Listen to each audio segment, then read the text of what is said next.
कृपा है, बैठो शिव के चरणों में जाकर।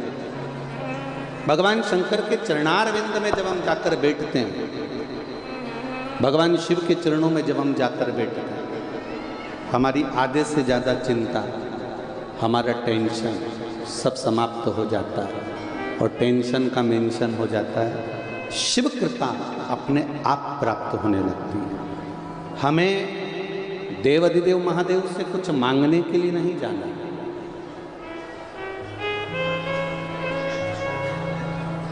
हमें देवाधिदेव महादेव से कुछ नहीं मांगने का, हमें तो केवल देवाधिदेव महादेव के पास में जाकर बैठना। आपको एक बहुत पहले एक बात कही थी कथा के माध्यम से, स्मरण में आप लोगों को होगा।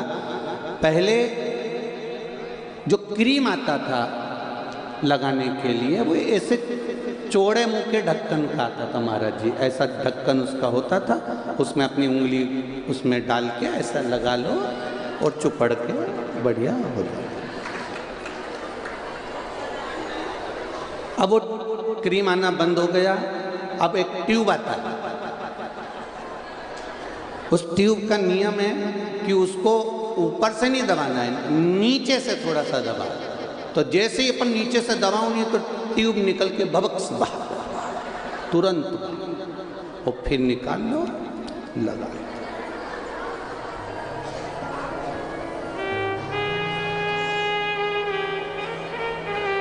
बस यही समझना, ट्यूब को नीचे से दबाया और ट्यूब निकलकर बाहर आया।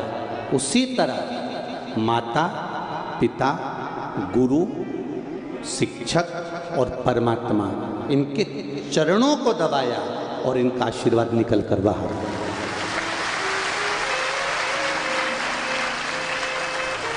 हम क्या सोचते हैं कि हमें ये महसूस होता है कि हम इनके पास में रहेंगे तो हमको कुछ प्राप्त हो जाएगा, हम इनके साथ चलेंगे तो हमें कुछ प्राप्त हो जाएगा। यहाँ तक शिव महापुराण की कथा कहती है, बारंबार कहती है कि आप चरणारविंद को जब पकड़ लोगे, आप भगवान के चरणों को जब साध लोगे, पकड़ लोगे, उसके चरणारविंद तक पहुँच जाओगे तो सुख का अनुभव हो जाएगा।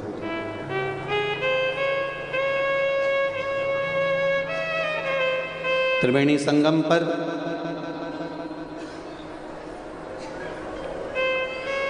माँ यमुना जी के घाट पर, प्रयागराज की पावन धरा पर तक्षकेश्वर महादेव का एक मंदिर है।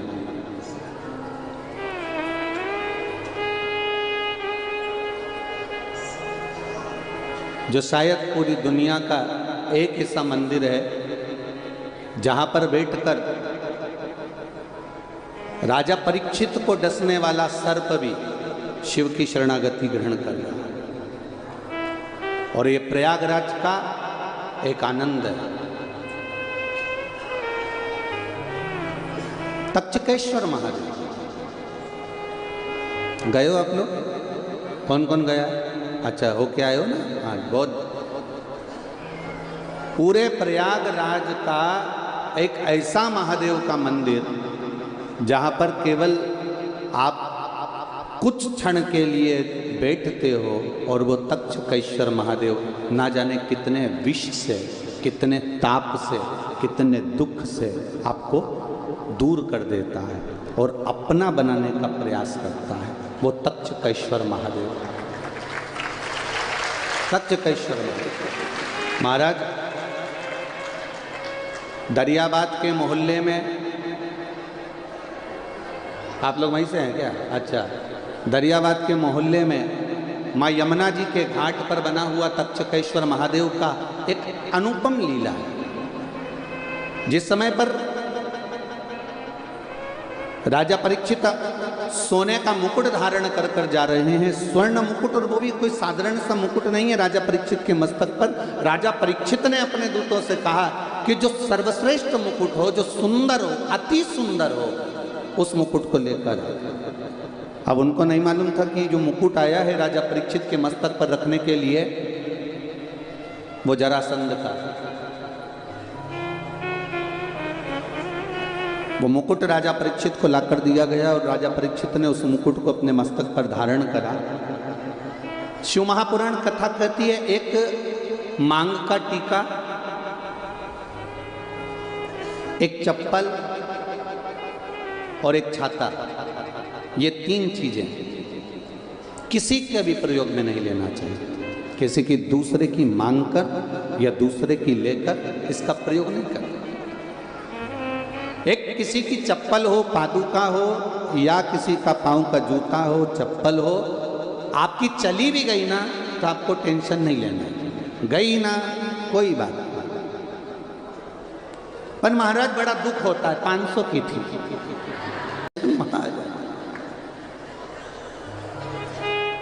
चली गई जाने।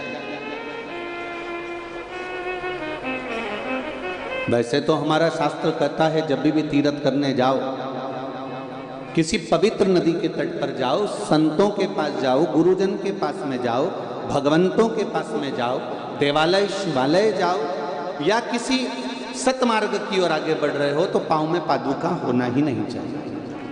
क्यों? क्योंकि आधा चित्त, आधा मन, आधा टेंशन तो आपका उस पादुका में लगा रहता है कि भाई है कि गई। आधा टेंशन तो वहां लगा रहता है, ध्यान लगा रहता है बार बार। कई बार चली भी जाती है और जाने के बाद कितना टेंशन होता है कि अब मैं किसकी ले जाऊं। चिंता तो व्याप्ति है, ऐसा नहीं कि चिंता नहीं व्याप्ति होता है।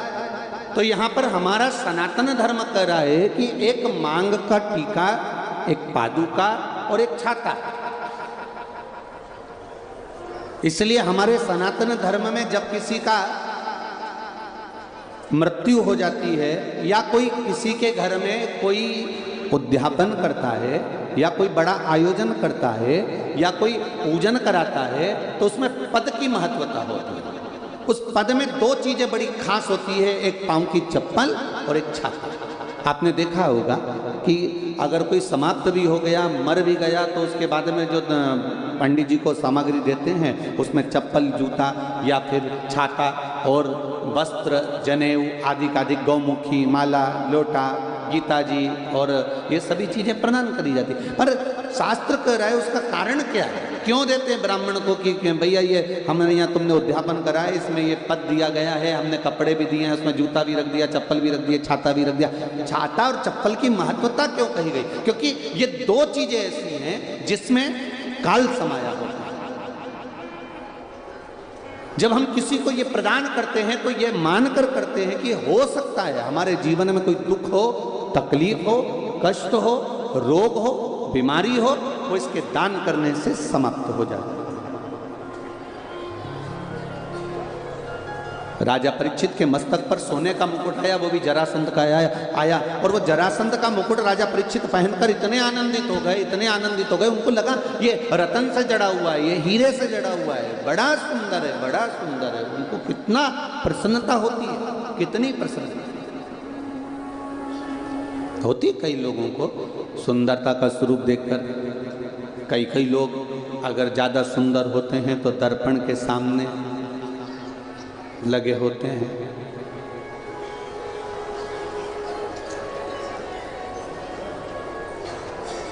एक पति पत्नी घर में बैठे हुए थे, फ्री थे।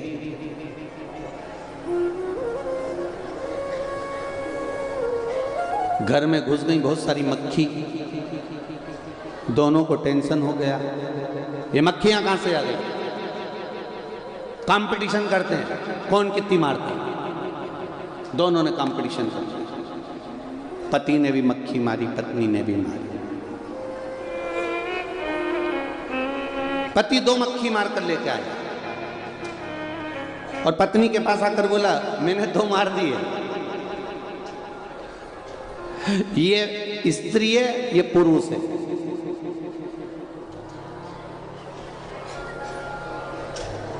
ये नर है, ये मादा है। अब पत्नी को गुस्सा आ गया, कैसी मूर्खों जैसी बात करती हो, तुम्हें अकल है नहीं कि थोड़ी बहुत भी? क्या मक्खी भी स्त्री और पुरुष होती है? और तुम कैसे पहचाने मक्खी को कि ये स्त्री है, ये पुरुष है? अरे तुझे क्या मालूम, जो मक्खी ये मैं पकड़ के लाया हूं, ये कांच पे बैठी थी, दर्पण पे।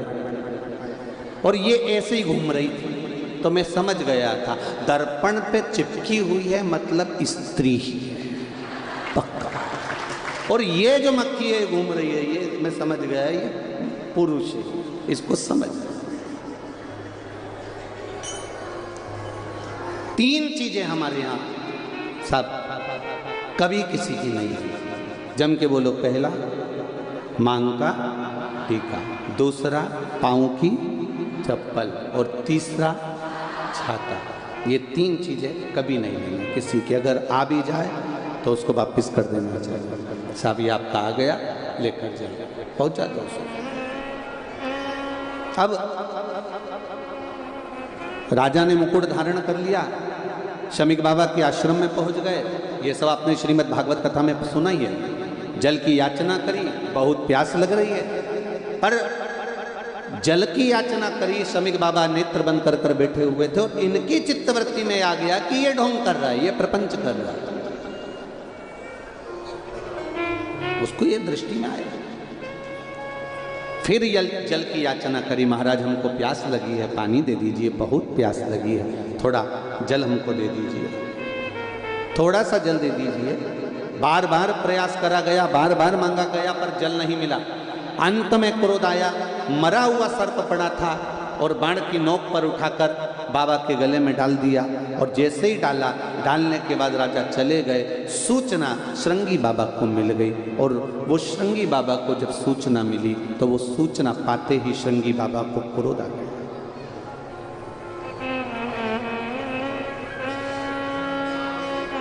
श्रृंगी बाबा को क्रोध आ गया।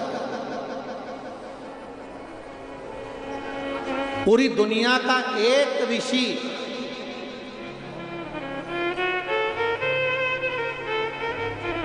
पूरी दुनिया का एक ऋषि ऐसा था, पूरी दुनिया में एक संत, एक साधु, एक सन्यासी, एक तपस्वी, एक साधक, एक उपासक, एक ऋषि ऐसे थे जो परमात्मा को पृथ्वी पर लाने के लिए अपनी जिंदगी तक दांव पर लगा दी थी। वो श्रृंगी ऋषि।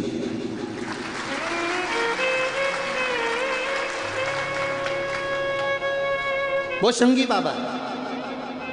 जिस समय पर दशरथ जी के घर में संतान नहीं हुई और पुत्र कामेष्ठी यज्ञ करवाया गया, गुरुओं ने कह दिया पुत्र कामेष्ठी यज्ञ करवाना है। पूरी पृथ्वी पर सूचना करी गई, हर जगह पर सूचना गई कि यहाँ पर पुत्र कामेष्ठी यज्ञ करवाना है, पुत्र कामेष्ठी यज्ञ करवाना है, पुत्र कामेष्ठी यज्ञ करवाना। एक से बढ़कर एक विद्वान थे, एक से बढ़कर एक तपस्वी थे, एक से बढ़कर एक साधक थे, एक से बढ़कर एक सन्यासी थे, एक से बढ़कर एक सारे के सारे संत महात्मा विराजमान थे। पूरे भारत की भूमि पर संतों को ढूंढा गया कि कोई आए और पुत्र कामेष्ठी यज्ञ करवा दे। चारों तरफ सूचना पहुंचाई गई कि कोई पुत्र कामेष्ठी यज्ञ करवा दे, पर पुत्र कामेष्ठी यज्ञ करवाने के लिए कोई आगे नहीं आया। तब गुरु जी के पास में फिर सूचना गई। दशरथ जी ने हाथ जोड़कर कहा कोई पुत्र कामेष्ठी यज्ञ नहीं करवा रहा।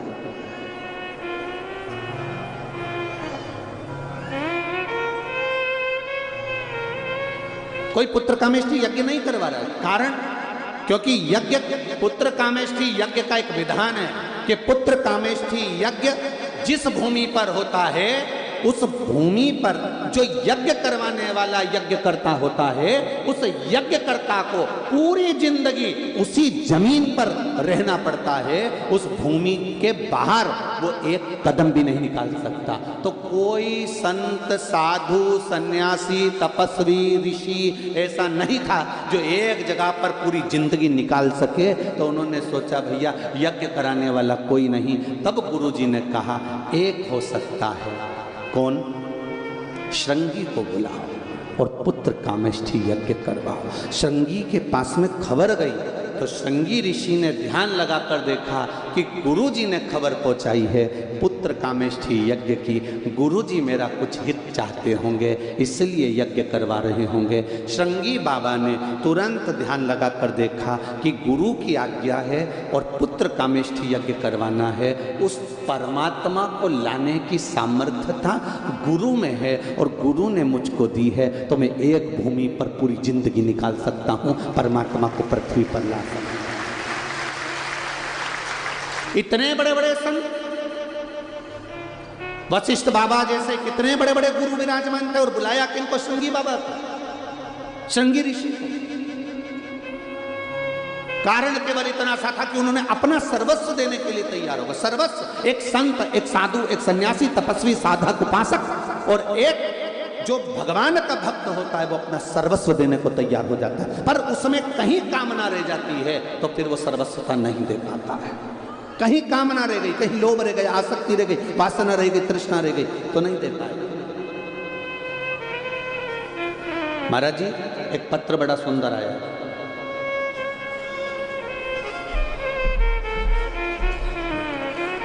हमें तो उम्मीद नहीं थी पत्र भी लिखोगे।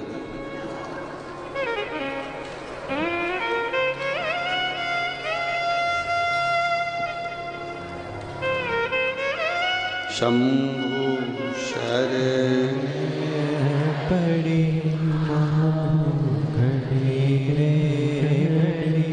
दुख काटो दया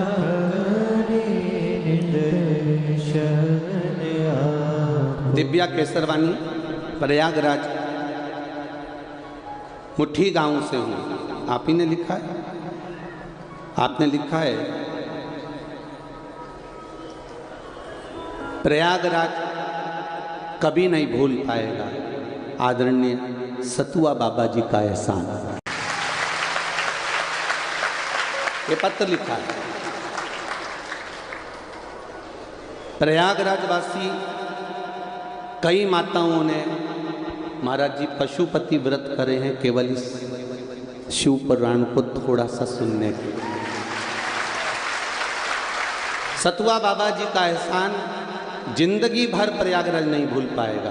थैंक यू सो मच बाबा जी, दिल लूट लिया आपने सबका। जो शिव महापुराण ये पत्र, बैठिए बैठिए, शंभू की कृपा है, कहीं आपका पुण्य कहीं। और मेरा निवेदन है, भले मैं मानता हूँ कि गेट लगा है, पर्दा लगा है, आपको हमारा दर्शन नहीं हो रहा होगा, हमको आपका दर्शन नहीं हो रहा होगा, पर एक फिल्म में एक शॉट देखा था बड़ा सुंदर, वो तुझसे मिलने के लिए तेरी कसम एक मुलाकात जरूरी है। महाराज, जब हमने उसको देखा तो उसमें बताया था ना वो उसको देखती है ना वो उसको देखता है, फिर भी इतना अटूट प्रेम रहता है कि आखिरी में एक बार तो ट्रेन चलते चलते चलते चलते और दिख ही जाती। तो आपका विश्वास और आपका प्रेम, इस व्यासपीठ से कहना चाहूँगा, प्रयागराज की भूमि से, आप कहीं पर भी बैठकर कथा सुन रहे हो, ये विश्वास कहता महादेव का एक बार दर्शन जरूर होगा, निश्चित। ये पक्का है, आपका विश्वास नक्की, आपका विश्वास पक्का, भरोसा पक्का। एक पत्र और है, देखिए। अब हाँ, तो यहाँ पत्र लिखने के लिए नहीं मिला होगा तो इसको नहीं पता। कहीं प्रसाद बट रहा होगा पोहा वगैरह। अब ये तो प्रयागराज का मेला है तो उन्होंने सोचा प्लेट अच्छी है अपनी, झूठी तो नहीं है। हाँ ये तो पोया खा लिया, हमें क्या लगता था। मालती यादव, सत्ती चोरा, प्रयागराज से। आप ही हैं? दोनों हाथ हिला दो एक बार। श्री शिवाय नमस्तुभ्यम। मालती यादव, सत्ती चोरा, प्रयागराज से हूँ। गुरुजी, एक लोटा जल का, दाना चावल का क्या महत्व है, ये क्या वर्णन करूँ। गुरुदेव, मुझे बच्चेदानी में कैंसर हो गया था। हमारे घर में सब बहुत परेशान हो गए। तब मेरी बहन की बेटी ने बताया कि शिव महापुराण की कथा आस्था चैनल पर आती है, शिव कथा को सुनो। और मौसी, उस कथा को टीवी के सामने सुन लेना और टीवी के सामने ही भगवान से प्रार्थना करना।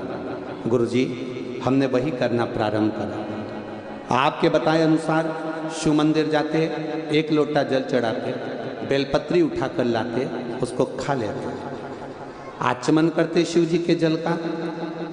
दूसरी बार जब हम डॉक्टर को दिखाने के लिए हॉस्पिटल गए तो डॉक्टर भी अचंभे में था, मेरा कैंसर ठीक हो गया।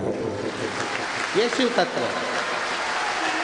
बैठिए बहन, बैठिए। श्री शिवाय नमस्कार। डॉक्टर भी अचंभे में था कि मेरा कैंसर ठीक हो गया। ये शिव तत्व है, ये शंकर औघड़ी। आप भले 2 दिन की कथा मिली है, 2 दिन का प्रवचन मिला है, 2 दिन का आप शंकर के गुणगान में बैठे हो। इस व्यासपीठ से विश्वास से कहता हूं, जिस कामना से आए हो यहां से खाली नहीं जाओगे, झोली भर कर।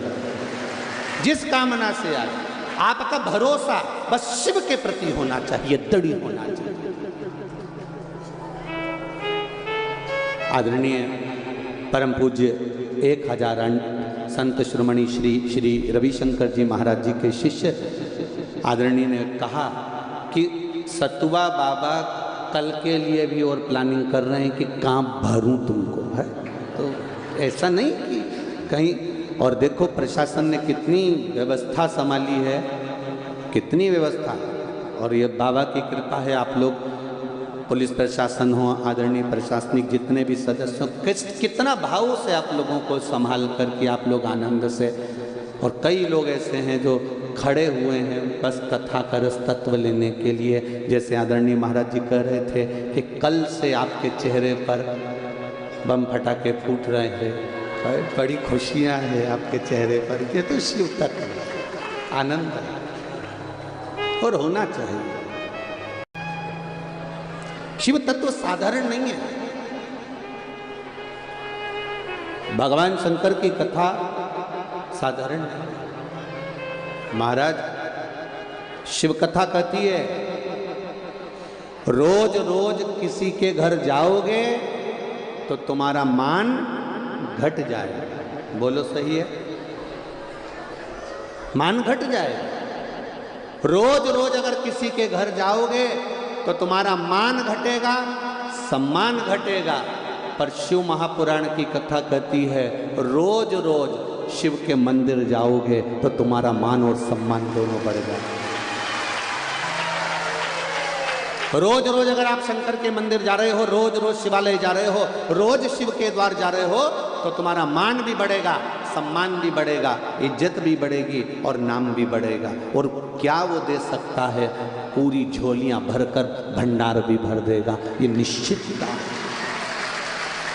वो शिव है, औघड़ी है, दयालु है, दाता, खाली नहीं छोड़ता। हम मानते हैं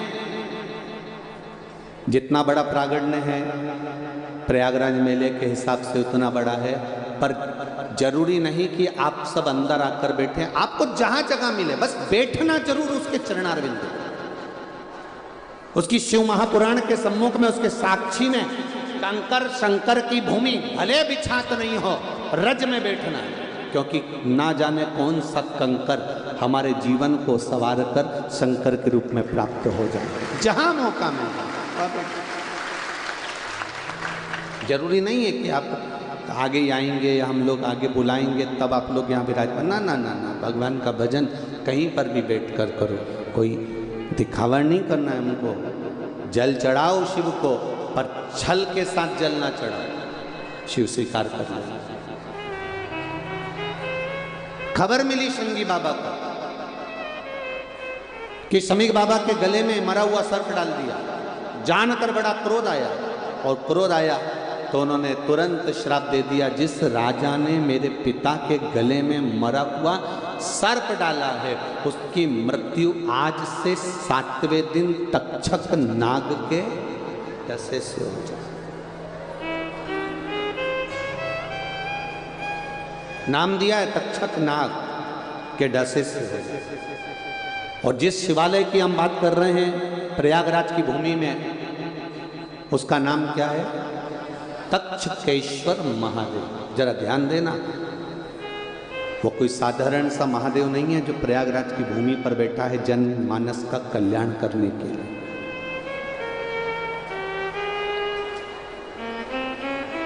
कई लोग तो प्रयागराज के भी ऐसे होंगे जो आज तक नहीं गए होंगे।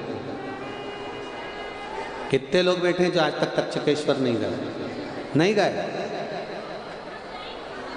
थोड़ा सा पानी लिया बाजू में से है?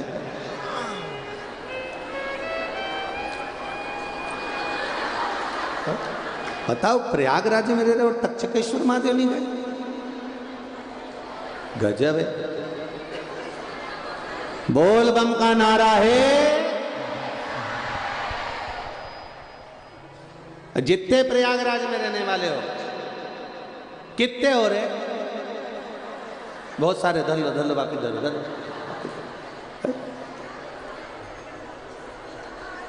जाना चाहिए। तक्षक नाग के डसे से राजा परीक्षित के प्राण छूटना है, तक्षक नाग के डसे से। कितना विचार करिएगा जरा, हृदय में उतारिएगा जरा। श्रृंगी बाबा घर पहुंचे, शमीक बाबा के गले से सर्प उतारा और कह दिया, पिताजी मैंने उसको श्राप दे दिया, जिसने तुम्हारे गले में मरा हुआ सर्प डाला है, मैंने उसको श्राप दिया है कि तक्षक नाग के डसे से उसके प्राण छूटेंगे, और 7 दिन का मौका दिया है। कितने दिन दिए हैं? 7 दिन। और यही 7 दिन हमारी जिंदगी के हैं। रविवार, सोमवार, मंगलवार, बुधवार, गुरुवार, शुक्रवार, शनिवार, यही 7 दिन जिंदगी के मिलते हैं। रविवार को जन्म हुआ, सोमवार को बड़े हुए, मंगलवार को ब्याह हुआ, बुधवार को बच्चे हुए, गुरुवार को बीमार पड़े, शुक्रवार को हॉस्पिटल गए, शनिवार को सीताराम हो गए। 7 दिन पूरे निकल गए। 7 दिन पूरे चले गए। अब प्रयागराज वालों को कितने दिन मिले? 2 दिन। और कथा भी कब हो रही है? 4 बजे से 7 बजे तक। अब कितनी किस्मत लेकर आए हो तुम लोग, जरा विचार करिएगा। प्रदोष काल में गंगा जी का तट, यमुना जी का तट, सरस्वती का तट, और 2 दिन मतलब दोनों पार्ट मिल रहे हैं, इधर से दिन का, उधर से रात का, और दोनों मिलकर ये प्रदोष काल में शिव महापुराण का पावन चरित्र श्रवण करने को 2 दिन मिला है।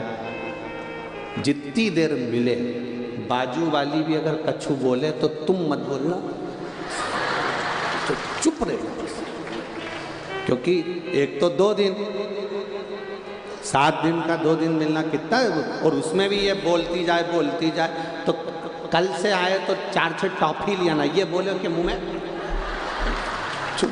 अब कथा सुनो कि मैं 2 दिन मिले हैं, बड़ी मुश्किल से मिले हैं, बड़े आनंद के मिले। और वो तो आदरणीय सतुआ बाबा जी को मैं धन्यवाद दूंगा, बहुत बहुत साधुवाद, जो प्रयागराज वालों के लिए उन्होंने ये 2 दिन बड़े आनंद के निकाल दिए। शिव कृपा, शंकर की करुणा। शिव महापुराण की कथा कहती है, स्कंद पुराण, शिव पुराण, लिंग पुराण में सुंदर तक्षेश्वर महादेव का वर्णन आता है।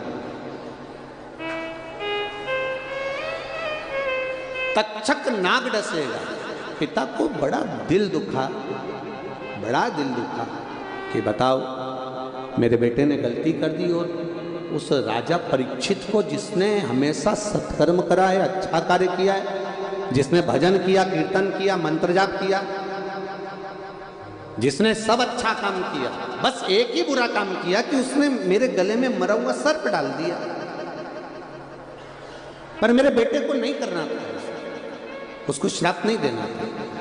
शमीक बाबा परीक्षित के पास पहुंच गए।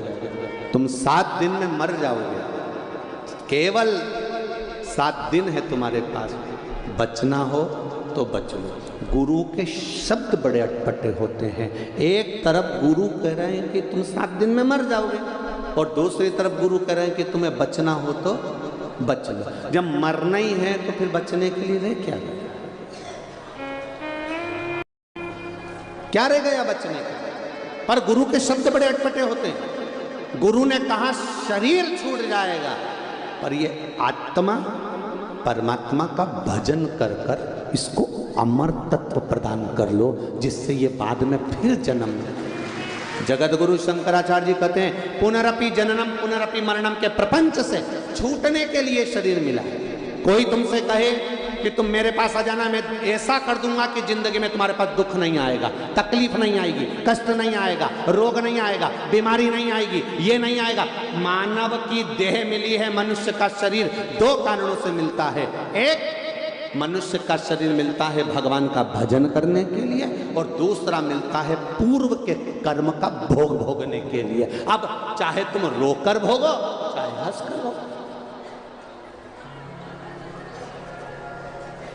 कोई कितना ही कह दे,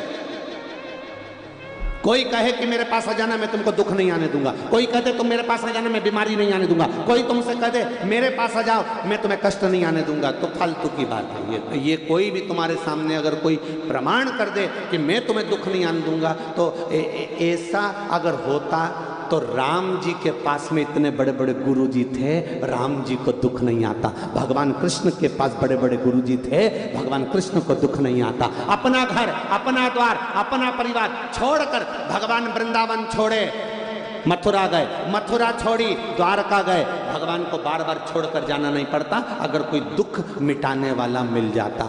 स्वयं के दुख स्वयं को भोगना है, स्वयं को मिटाना है। तो फिर लोग कहते हैं शिव महापुराण की कथा क्यों सुने, शंकर जी के मंदिर क्यों जाएं, शिव जी के पास क्यों जाएं? क्योंकि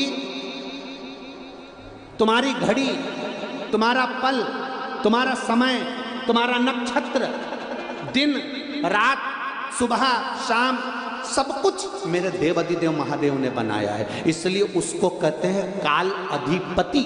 जिसने काल बनाया, काल मतलब समय, जिसने घड़ी बनाई, जिसने पल बनाया, जिसने नक्षत्र बनाया, उसको कहते काल अधिपति। इसलिए उसका नाम है महाकाल।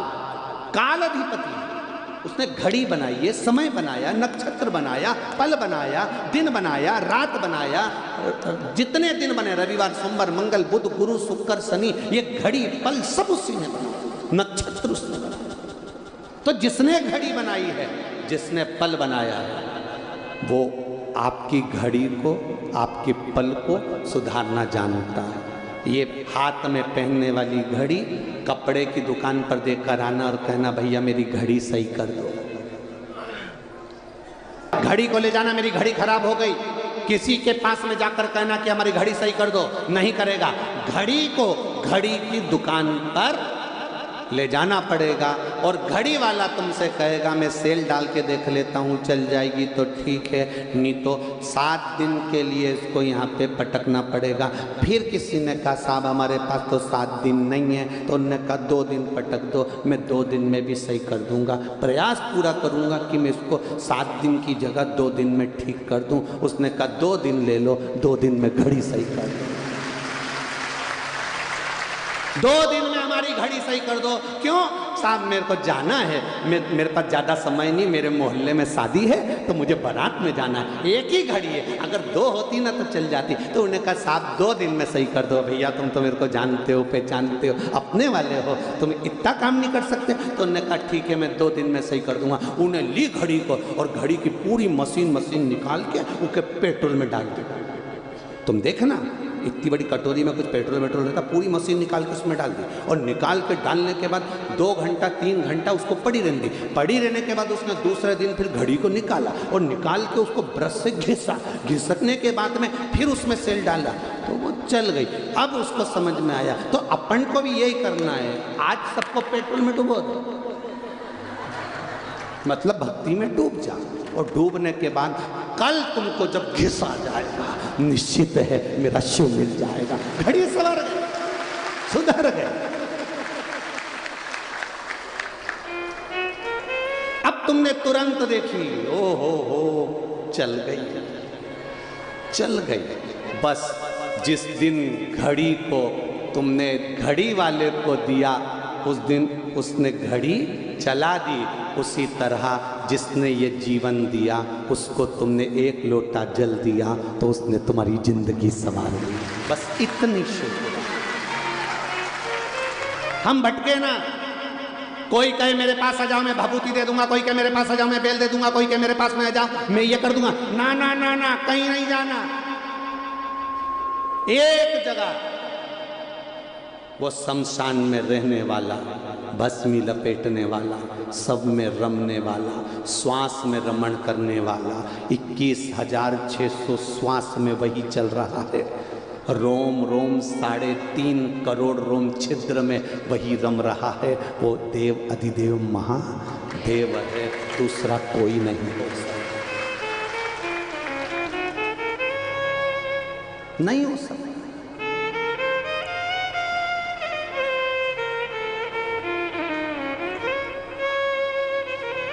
मरने वाले को क्या चाहिए? जो मर रहा है, अंतिम सांसें चल रही है, अंतिम सांसें चल रही है, आईसीयू में पड़ा है, होश में पूरा है, मर रहा है, उससे पूछना रबड़ी ला दूं, मालपुआ, अब वो अंतिम सांसें गिन रहा है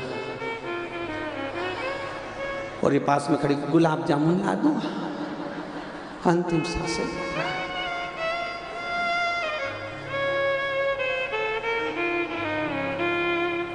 इतने में अगर वो उसको होश आ जाए, थोड़ा बहुत भी बोल जाए, तो एक ही बात कहेगा, एक धर के थप्पड़ दूं, मेरी श्वास वापिस ला दे। इतने में तो वो भी कहेगी, मैं कहाँ से लाऊं, मैं रबड़ी ला सकती हूँ, गुलाब जामुन ला सकती हूँ, इमरती भजिया पकौड़ा ला सकती हूँ, पर श्वास नहीं ला सकती। पर श्वास वापिस भी वो ला कर दे सकता है जिसने दी थी, वो देव अधिदेव महादेव। एक पत्र आया,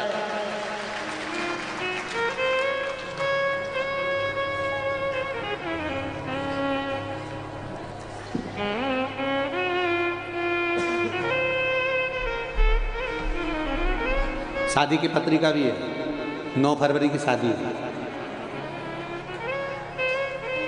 किन्ने दी है पत्रिका? आप ही लोगों ने दी है। श्री शिवाय नमस्ते। देव महादेव की कृपा से गुरुदेव के चरण को आनंद। मैं कीर्ति प्रयागराज से हूँ। बाबा की कृपा से बाबा से विनती करने हम लोग गए थे कुंवरेश्वर धाम, वहाँ से बोल कर आए और बाबा की कृपा से शादी पक्की हुई है, शिव कृपा से। गुरुदेव को बताना चाहूँगी, मेरे लीवर में दिक्कत आई थी और डॉक्टर ने कहा पूरा लीवर खराब हो गया है, अब आपके पास में समय नहीं है। लीवर किडनी दोनों को प्रॉब्लम हो गया। जब देख लिया पत्रिका पे आपने लिखा है, जब सब तरह से हार गए, तब देवाधिदेव महादेव की कथा सुनना प्रारंभ कर। 1 लोटा जल, सारी समस्या का हल। बाबा को चढ़ाया, बेलपत्र का पान किया। दूसरी बार फिर डॉक्टर को दिखाने के लिए गए। गुरुदेव, बाबा की कृपा क्या होती है, डॉक्टर ने कह दिया तुम्हारी पूरी रिपोर्टें नॉर्मल हैं, लीवर और किडनी ठीक हो गए।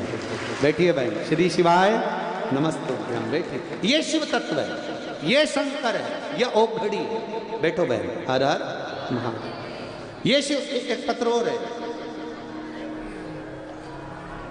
मेरा नाम उत्तम सिंह, ग्राम रनिया डीही, तहसील हंडिया, प्रयागराज से हूँ। आप ही हैं? श्री शिवाय नमस्ते। 1 लोटे जल का क्या महत्व है गुरुदेव? एक बेलपत्री का मैं क्या वर्णन करूं? मेरे हाथ में कई सालों से गांठ पड़ी हुई थी, वो गठान बढ़ती जा रही थी, कम नहीं हो रही थी। गुरुदेव, किसी ने कहा कि टीवी पर कथा आती है, आप 1 लोटा जल चढ़ाओ और कथा तो सुनो। मैंने 1 लोटा जल चढ़ाना प्रारंभ करा। हमारा विश्वास पहले शिव में इतना नहीं था गुरुदेव। हम मानते हैं भगवान को, पर इतना नहीं मानते थे। गुरुदेव, शिव जी को 1 लोटा जल चढ़ाते, बेलपत्री लाते, कुंदकेश्वर महादेव के नाम से उसको खाते। बाबा की कृपा से मेरे हाथ की गठान ठीक हो गई, पूरी गठान गल चुकी है और पूरा आनंद बाबा ने मुझे प्रदान करा है। बैठिए बाबू। श्री शिवाय नमस्तुभ्यं।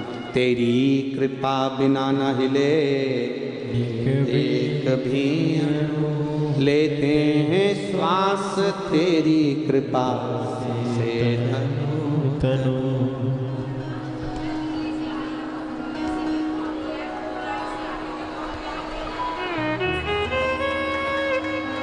माता जी कह रही हैं मैं दिल्ली से आई हूँ, बाबा ने इतनी कृपा कर दी कि बस उनको धोख लगाने के लिए आई हूँ। श्री शिवाय नमस्तुभ्यम। बैठिए। तेरी कृपा बिना न हिले एक भी अणु, लेते हैं श्वास तेरी कृपा से तनु तनु। बखान क्या करूं मैं राखों के ढेर का, चपटी बबूत में खजाना कुबेर का। हे गंगधार मुक्ति द्वार ओमकार तू, भोले ओमकार तू। आयो शरण तिहारी शंभु। तार तार तू। ये उसकी कृपा से है। इसमें सियोर वाला महाराज ने कुछ नहीं करा और ना सियोर वाला महाराज कुछ कर सकता। दुनिया का दुख मिटाने की गारंटी केवल मेरे देवादिदेव महादेव के पास है, बाकी के किसी के वो मिटाएगा। दुनिया के एक चोर चोरी करने आया और उसको कुबेर बना देता है। वो रावण सोने की लंका लेकर चले जाता है। और कितना भोला मेरा देवादिदेव महादेव, कितना भोला। रावण ने कह दिया आपकी धर्मपत्नी बड़ी सुंदर है, पार्वती मैया। रावण कह रहा है मैं माता को अपने साथ लंका ले जाना चाहता हूं। ले जा।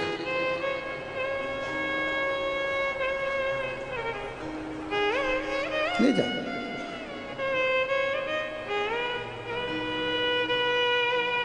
कितनी विचित्र बात है। रावण ने पार्वती जी को पालकी में बिठाया, ले जाने लगा। पार्वती जी शिव जी को देख रही हैं, आपने अपनी अर्धांगिनी को भेज दिया। शिव जी ने कहा तू चिंता मत कर, मुझे तुझ में से एक देवी प्रकट करनी है और वो रावण लेकर जाएगा तभी प्रकट होगा। इतनी सुंदर मां पार्वती लेकर रावण चला। बीच रास्ते में भगवान शंकर ने षडानंद कार्तिकेय को भेज दिया और षडानंद कार्तिकेय बीच रास्ते में जाकर बोले अरे लंकाधिपति। कार्तिकेय ने बड़ा सुंदर स्वरूप बनाया और लंकाधिपति रावण से कहा किसको ले जा रहे हो? रावण कह रहा है दुनिया की सबसे सुंदर नारी को, पार्वती जी को लेकर जा रहा हूं। अच्छा, अरे वो देव अधिदेव महादेव है, अपनी धर्म पत्नी को इतनी जल्दी तेरे को देकर भेज ही नहीं सकता। तू जो पालकी में लेके जा रहा है वो सुंदर हो ही नहीं सकती। अरे कैसे कह सकते हो वो सुंदर नहीं है? कैसे कह सकते हो वो सुंदर नहीं है? लंकाधिपति रावण ने जो पालकी में से वस्त्र हटाया, मां काल रात्रि काली उसी पालकी में बैठी हुई थी। रावण भय खाकर भागा लंका के लिए। तुरंत रावण भय खाकर भागा। पार्वती मैया महाकाली ने पीछे से रावण को पकड़ा और पकड़कर महाकाली ने कहा अब तेरा विनाश का समय आ गया। जब घर की नारी को, स्त्री को, मां को या कोई भी स्त्री को, नारी को, माता को जब कोई गलत दृष्टि से देखना प्रारंभ कर देता है, समझ लो उसका विनाश का समय नजदीक आ गया। अब उसको जाना पड़ता है। जब नारी, जब स्त्री गलत दृष्टि से देखना प्रारंभ कर दिया, समझ लो बस बर्बादी का सिरा सम्मुख में आ गया। अब जाना ही पड़ेगा, नजदीक आ गया। 7 दिन दिए हैं राजा परीक्षित को। राजा परीक्षित कहते हैं कि आप कह रहे हो कि मुझे मरना भी है और कुछ उपाय कर ले, बचना हो तो बच ले। अब बचने के लिए रह क्या गया? बचने के लिए क्या रह, क्या कर सकते हैं हम बचने के लिए?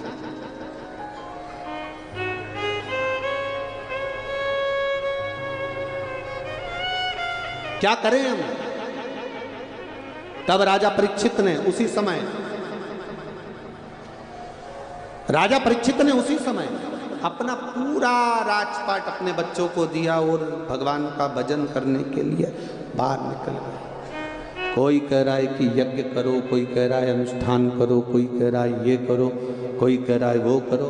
उसने कुछ नहीं करा, केवल करा सुखदेव जी महाराज के चरणों में जाकर बैठा।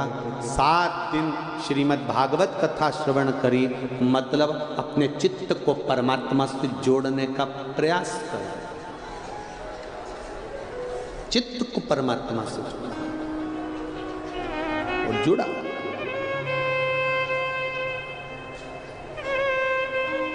तक्षक नाग आया, डसा था कि नहीं डसा था राजा परीक्षित को? बोलो बोलो, भागवत सुनिए ना। डसा। कांच के महल में राजा को रखा गया, परिंदा भी पर नहीं मार सकता, ऐसी सेफ्टी राजा की करी गई।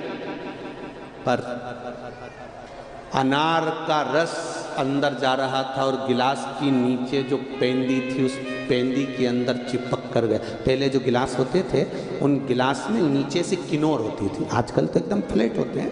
किनोर होती थी, उस किनोर के अंदर फंस कर तक्षक नाग गया, उसके अंदर फंस गया। और नाग ने जैसे ही राजा को देखा और नाग ने डस लिया। राजा परीक्षित सर्प को देख रहा है, सर्प परीक्षित को देख रहा है। दोनों एक दूसरे को देख रहे हैं। मरने से पहले किए गए कर्म की पूरी फिल्म दिखाई जाती है। मृत्यु के पहले तुम्हें देखना पड़ेगा तुमने क्या करा। माता के गर्भ से जन्म लेने के बाद आंख खोलते ही मरते समय तक तुमने कौन कौन सा कर्म करा वो तुम्हें दिखाया जाए। इसलिए बार बार आपको भजन में कहा जाता है, मत बुरे कर्म कर बंदे वरना पछताएगा, भगवान की आंखों से तू बच नहीं पाएगा, तू बच नहीं पाएगा। अरे ओ अज्ञानी मत कर नादानी, तेरे कर्म का फल भी तू ही पाएगा, जैसा किया तूने तेरे आगे आएगा। मत बुरे कर्म कर बंदे वरना पछताएगा, भगवान की आंखों से तू बच नहीं पाएगा, तू बच नहीं पाएगा। आप दुनिया के सामने छल कर सकते हो, आप दुनिया के सामने कपट कर सकते हो, आप दुनिया के सामने बेईमानी कर सकते हो, आप कितना भी कैसा भी छल बेईमानी कपट प्रपंच कर रहे हो दुनिया के सामने कर सकते हो, और उसके सामने नहीं।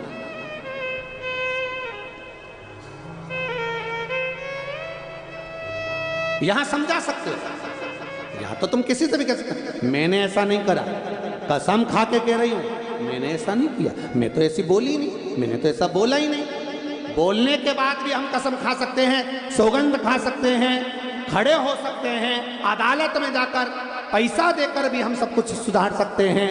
पर यहाँ सब कुछ सुधार सकते हो, सब कुछ बोल सकते हो, यहाँ तुम बोलते हो, तुम्हारा धन बोलता है, तुम्हारा वैभव बोलता है, तुम्हारी सत्ता बोलती है, और वहाँ तुम्हारा पुण्य बोलता है कि तुमने क्या पुण्य करा। यहाँ तुम्हारा वैभव बोलेगा, यहाँ तुम्हारी सत्ता बोलेगी, यहाँ तुम्हारा धन बोलेगा, यहाँ तुम्हारी पूंजी बोलेगी, यहाँ तुम्हारा वैभव बोलेगा, और वहाँ तुम्हारा पुण्य बोलेगा। वहाँ जवाब देने के लिए तुमसे पूछा ही नहीं जाएगा, तुम तो बस पहुंचे, खड़े हुए और उसने बोलना चालू कर। बस अब तुम कहो भी साहब मेरे को बैकुंठ जाना, तो ऊपर वाला भी कह देगा क्या करा था तूने जो बैकुंठ जाना, क्या करा था बैकुंठ जाना। मैंने प्रयागराज का जो मेला होता है माघ महीने का, मैं उसमें गई थी त्रिवेणी नहाने। अच्छा, अभी रुक। उन्होंने तुरंत टीवी चालू करी और तुमको दिखा दिया। अब देख ले तू त्रिवेणी नहा रही है, देख ले तू अच्छे से। इतने में वो मुस्कुरा के बोली तुम देख लो नारी की नहीं नारी। ठीक है नहाए, अच्छे से देख लो नहाई की नहीं नहाई, देख लो। भगवान अब मुझे बैकुंठ भेजो। भगवान ने कहा नरक जाएगी नरक, काय को बैकुंठ जाएगी? अभी तो दिखाया मैंने कि मैंने त्रिवेणी नहाई और तुम कह रहे हो नरक जाएगी। इतने में यमराज ने कहा तू नहाई कि नहीं नहाई? हाँ नहाई। तो फिर मेरे को बैकुंठ भेजो। यमराज बोले तू नरक जाएगी तो बैकुंठ जा ही नहीं सकती, पक्का है बिल्कुल एकदम 100%। तो तुम देखे हो ना मैंने नहाई हूं? हाँ देखा। तो फिर भी मुझे बैकुंठ क्यों नहीं भेजते? इतने में यमराज ने कहा आगे का तो देख, रुक जा। नहाई, हाओ, बाहर गई, हाओ, कपड़े लाई, हाओ, त्रिवेणी में धोए, हाओ, नरक जा। जा अब बोलो तेरा क्या होगा रे कालिया? अब बोलो। थोड़ा सा पानी उस त्रिवेणी में से बाहर ले जाती, धोती, पटक देती वहां पानी को ऊपर ही, परंतु तूने वही कपड़े को वही और उसी में निचोड़ रही, उसी में, और तिलक मिलक लगा के छोटी मोटी कर ली वहीं बैठ के, और बाल महाल सब ऊंच के, और सारा टूटा हुआ बाल वहीं पटक के, और कह रही गंगा मैया मुझ पे कृपा करना। गंगा बोली अगली बार आ तू आना मेरे मोहल्ले में दूसरी बार आ तू प्रयागराज, तेरे से निपटूंगी बाद में। जो घर गई, घर जाने के बाद फिर अगले साल प्रयाग का मेला आया। मेरे को प्रयागराज जाना है पर मेरी हापड़ी चल रही है। इतने में तो तुरंत पति ने कहा रेंद एक बार नहाया ही ना। गंगा जी ने कहा अब मत आना, तू अच्छे से आती ना तो ऊपर वाला भी कहेगा अब जा स्वर्ग की नरक, अब तुम कहाँ जाओगे रे? तुम वैसे तो मेरे को उम्मीद है तुमने नहीं निचोड़ा होगा, इतना विश्वास तो मेरे को है। कहीं नल लगाए होंगे ना, प्रशासन ने नल लगाए। अपना स्नान करने के बाद कपड़ा नल पर जाकर धो, पर मेरी गंगा और यमुना और सरस्वती में मत धोइए। स्वच्छ है, साफ रखो। ये वो पवित्र माँ है जिसकी पवित्रता का आज भी आनंद है महाराज। ये पवित्र माँ,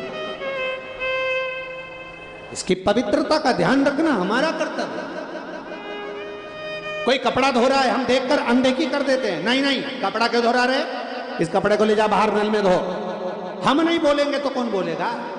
प्रयाग हमारा है और ये गंगा यमुना सरस्वती हमारी है। हम अपनी माँ को पवित्र देखना चाहते हैं, उसका पवित्रता में नहीं देख सकते। हमको बोलना पड़ेगा। क्या धो रहे हो ये कपड़े? अपने कच्छे क्या धो रहे हो? इस गंगा के जल में, इस गंगा के, वो गंगा, वो त्रिवेणी, वो त्रिवेणी, वो गंगा साधारण नहीं। पृथ्वी का पुत्र मंगल ग्रह, कौन सा ग्रह? मंगल ग्रह, जिनकी धर्म पत्नी का नाम था शकित, और मंगल ग्रह की धर्म पत्नी शकित एक दिन मंगल के पास में आई, और मंगल ग्रह की धर्म पत्नी शकित जब मंगल के पास में आई और शकित ने कहा, शकित ने एक प्रश्न किया, मंगल ग्रह की धर्म पत्नी शकित ने एक प्रश्न किया। वो प्रश्न था बड़ा भारी, जो संपूर्ण विश्व के कल्याण के लिए है। मंगल ग्रह की धर्मपत्नी ने प्रश्न किया कि संसार के लोग, संपूर्ण विश्व के लोग, वो कौन सा स्थान है जिस स्थान पर पूरा विश्व का व्यक्ति अगर एक बार चले जाए, बस केवल पांव रख दे और उसके संपूर्ण पाप नष्ट हो जाएं और उसको बैकुंठ धाम नहीं, गौलोक धाम, गौलोक धाम मतलब जहां भगवान कृष्ण राधा जी के साथ में आज भी रास करते हैं, उस रास मंडली में को राधा के साथ में हम भी खड़े होकर कृष्ण के साथ रास करें, ऐसी पवित्र वो भूमि कौन सी है? वो पवित्र भूमि कौन सी है? जब शकीत ने मंगल से पूछा, अपने पति से पूछा, तो मंगल ग्रह अपनी मां पृथ्वी के पास जाते हैं और माता पृथ्वी से कहते हैं, पृथ्वी मैया सारे तीर्थ आपकी इस पृथ्वी पर बसते हैं, सारी पवित्र नदियां, इस पवित्र नदियां इस पृथ्वी पर बसती है। हे मां, मंगल ग्रह अपनी मां से कह रहा है पृथ्वी से कि तुम्हारी बहू ने, शकीत ने पूछा है कि वो कौन सी भूमि है जिस भूमि का मात्र स्पर्श हो जाए तो व्यक्ति बैकुंठ नहीं गौलोक धाम जाता है और भगवान कृष्ण के साथ में रास करता है। उसे बैकुंठ का सुख नहीं, रास करता है। और रास कर कर जब वो थक जाता है तब भगवान कृष्ण बंसी बजाकर सुनाकर उसकी थकान को समाप्त कर देते हैं और उसके लिए ताजा ताजा सुंदर दूध लाकर भगवान कृष्ण स्वयं देते हैं। ऐसी पवित्र भूमि कौन सी है? तब माता पृथ्वी ने कहा, वो पवित्र भूमि है प्रयागराज की भूमि, जहां त्रिवेणी का संगम। वो पवित्र भूमि है प्रयागराज की भूमि, जहां पर व्यक्ति स्नान करे ना करे, गंगा यमुना सरस्वती में नहाए ना नहाए, कहीं जाए ना जाए, पर उस प्रयागराज की भूमि में मात्र उसका स्पर्श, मात्र उसकी रज, मात्र उसकी धूल, अगर प्रयागराज की भूमि की धूल पृथ्वी मां अपने पुत्र मंगल को कह रही है कि तुम शकीत को, अपनी पत्नी को जाकर कहना कि प्रयागराज की मात्र धूल भी शरीर से लग जाती है तो गौलोक धाम मिल जाता है। ये वो प्रयागराज की भूमि जिसका वर्णन तुलसीदास जी ने अपनी रामचरितमानस में भी करा कि त्रिवेणी के संगम पर संत बैठकर साधु चर्चा कर रहे हैं, सत्संग कर रहे हैं, आनंद कर रहे हैं। क्यों तुलसीदास जी लिख रहे हैं? क्योंकि ये भूमि साधारण नहीं है। वहां ये नहीं कहा कि त्रिवेणी का स्नान कर रहे हैं, वहां कहा त्रिवेणी के घाट पर बैठकर हरि चर्चा कर रहे हैं, सत्संग कर रहे हैं, भजन कर रहे हैं, कीर्तन कर रहे हैं। क्योंकि बैठकर, वहां शब्द लिखा है बैठकर हरि चर्चा कर रहे हैं। इतने इतने ऋषि वहां बैठते, संगम करते, बैठते। बैठने का मत, अभी आपको कहा था कि जहां मौका मिल जाए, रोड पर जगह है तो रोड पर बैठ जाओ, रोड पर जगह है तो रोड पर बैठ जाओ, जहां जगह मिल जाए वहां बैठो, थोड़ी देर रमण करो, शिव कथा का स्मरण करो। ये प्रयागराज की धरा है, जिस धरा पर आकर हमें गलत कार्य नहीं करना है। कई लोग तो यहां एंजॉय करने आते हैं, मेला देखने आए हैं, एंजॉय करने आए हैं, कुरकुरे का पैकेट लाए, फाड़ा, खाया, पटक दिया, खाया, पैकेट पटक दिया, जमीन पर जा रहे, जाते जाते भी मुंह में गुटखा भरा, पिचकारी मार, दूसरा व्यक्ति आया, लांग कर गया, लांग कर गया। कितना गरुड़ पुराण में कहा गया है, गरुड़ पुराण जरा जरा ध्यान से सुनोगे तो मालूम पड़ेगा कि किसी पवित्र भूमि पर केवल थूकने का भी कितना दोष है। ये गरुड़ पुराण कहती है कि केवल थूक भी दिया और वहाँ से संत साधु सन्यासी तपस्वी साधक भगत निकल रहे हैं, तुम्हारा थूक पड़ा हुआ है, उसको लांग रहे हैं, तो जरा विचार करिएगा कि कितना भोगना पड़ता है केवल वह थूक देने पर गलत। जरा विचार करिए।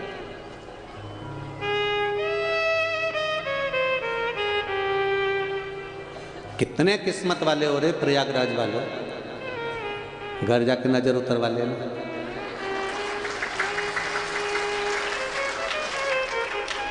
नजर ना लग जाए आपको, त्रिवेणी का संगम, रज,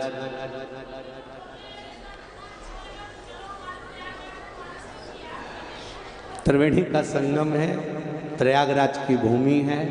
रज वही जो माता पृथ्वी ने मंगल को कहा था, अपनी बहू सकित को कहने के लिए कहा था, वह जब सुनो पढ़ो तो स्मरण होता है। अब तक्षक नाग ने डसा एक दूसरे को देख रहे हैं। परीक्षित मरते मरते भी तक्षक नाग को देख रहे हैं और तक्षक नाग परीक्षित को मरते हुए देख रहा है।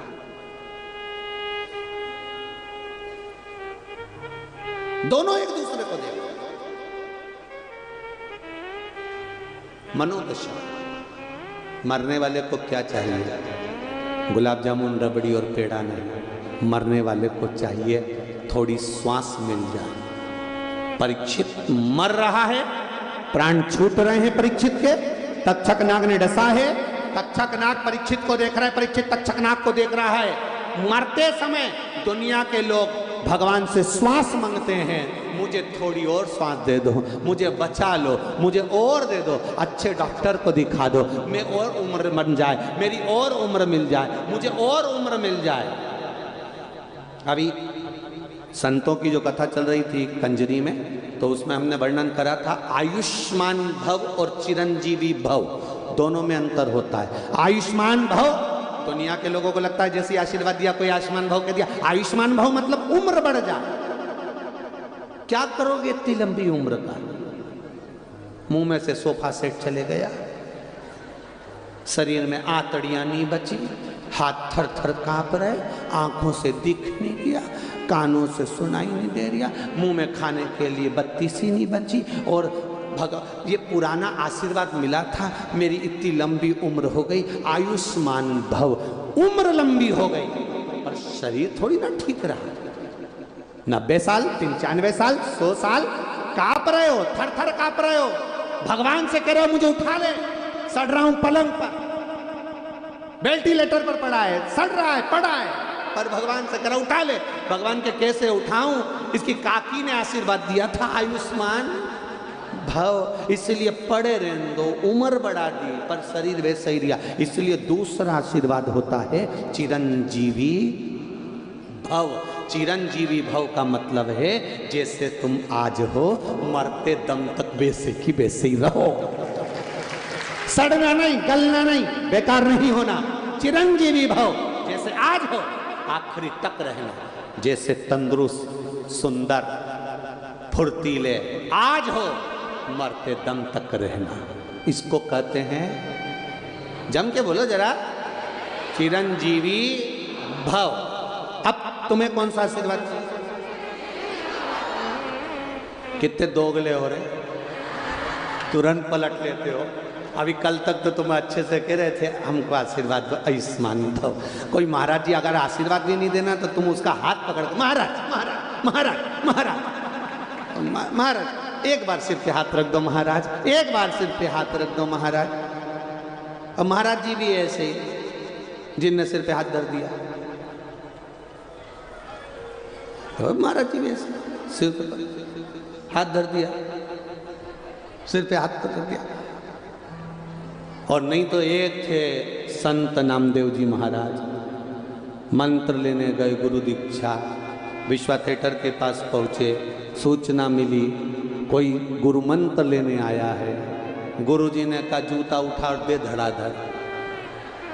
गुरुजी ने कहा उठा जूता, दे धड़ाधड़। जूता उठाया, धड़ धड़ धड़ धड़ धड़ धड़ करते जाएं। इतने में तो चेला उठ के खड़ा हो गया, हम क्या गुरु मंत्र लेने आए कि जूता खाने? गुरुजी ने कहा जिनने जूता खा लिया उनको अंदर लिया, इसको बाहर निकाल दो। पूछा क्यों? कहा अभी भी तेरे पास गुरु के चरणों में आया है और अभी भी अहंकार और क्रोध तेरे पास में है, तो गुरु मंत्र नहीं टिक पाएगा, इसलिए तू जा। आए हो कथा में, क्रोध घर छोड़िया, लोभ घर छोड़िया, वासना आसक्ति तृष्णा घर छोड़िया। तुम्हारे भीतर का लोभ आसक्ति तृष्णा घर छोड़कर आओगे, एक आनंद की अनुभूति होगी, एक सुख की अनुभूति होगी। तक्षक देख रहा है राजा परीक्षित को, परीक्षित राजा वो तक्षक को देख रहा है। तक्षक एक मरने वाला कहता मुझे बचा लो, मुझे श्वास दे दो, मेरी उम्र बढ़ जाए।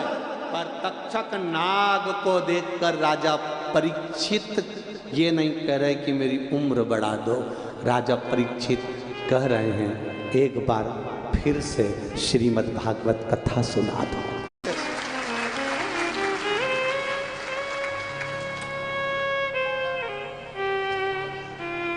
बस वो मुझे मिल वो कहा ना, भोलेनाथ सुना दो ऐसी कथा जिसे सुनकर मैं भी अमर हो लूं, जिसे सुना था मीरा बाई ने, जिसे सुना था कर्मा बाई ने, भोलेनाथ सुना दो ऐसी कथा जिसे सुनकर मैं भी अमर हो लूं, भोलेनाथ सुना दो ऐसी कथा। कोई नहीं खड़ा होगा, बैठ जाओ। तुम खड़े होते हो लाइट नीचे गिरा देते हो, बैठ जाओ। बड़ी की कथा तक्षक नाग पुनः डसने के बाद एक बार फिर से राजा परीक्षित को तक्षक नाग नमन कर रहा है, प्रणाम कर रहा है कि गजब है कि तूने मांगा तो मांगा क्या कि एक बार फिर पुनः हरि चर्चा, प्रभु की चर्चा, राम नाम, कृष्ण नाम, शिव नाम पुनः फिर चर्चा हो जाए, शिव भगवान की चर्चा फिर पुनः हो जाए, राम नाम कृष्ण नाम की चर्चा फिर पुनः हो जाए। मिले प्रयागराज की इस धारा से आप लोग जब घर जाएं, बोल कर जाना, जहां बैठकर कथा सुन रहे हो वहां पर भगवान से प्रार्थना कर कर जाना कि बाबा एक बार 2 दिन की शिव पुराण नहीं, बाबा ऐसी कृपा करना कि बार बार शिव पुराण होती है, बार बार शिव पुराण होती है। और जितनी बार सतुआ बाबा ये प्रयागराज के मेले में आए उतनी बार शिव पुराण लाए।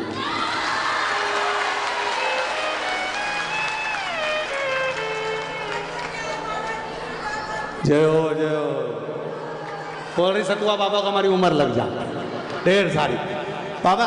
तो ये जितनी बार बाबा कृपा करे, जितनी बार शिव कृपा हो, जितनी बार माँ गंगा की कृपा हो, त्रिवेणी की जितनी बार कृपा हो, जितनी बार मेरा हनुमान जी महाराज आराम से लेट कर शिव महापुराण की कथा को सुन रहे हो, जितनी बार उनका एक आनंद हो, वैसा सुख हमारे जीवन को प्राप्त हो। जय हो। तो ये सुख मिले हमको, ये एक आनंद की बात है। ये हम तो बस इतना ही कहेंगे कि भगवान से प्रार्थना इसी तरह की करना कि जब मिले तब बारंबार मिले, थोड़ा नहीं अधिकता में मिले, भगवान की कृपा में। शिव कथा शिव महापुराण कहती है तक्षक नाग और परीक्षित दोनों आमने सामने, तक्षक नाग भी सामने, परीक्षित भी सामने, दोनों। अब परीक्षित के प्राण छूट गए, तक्षक नाग की आंखों में अश्रु थे। ये कथा आपने श्रीमद् भागवत कथा तक श्रवण करी होगी कि परीक्षित चले गए, जन्मेजय ने सर्प यज्ञ किया, सर्पों की आहुतियां दी, सर्प यज्ञ चलता रहा। ये सब कथा आपने श्रवण करी होगी, सब सुना। अब जो शिव महापुराण में तक्षेश्वर महादेव का जो वर्णन किया गया है, ये कथा अब चालू की है। रोया तक्षक नाग। स्कंद पुराण में तक्षेश्वर महादेव की कथा है, शिव महापुराण में तक्षेश्वर महादेव की कथा है। रोया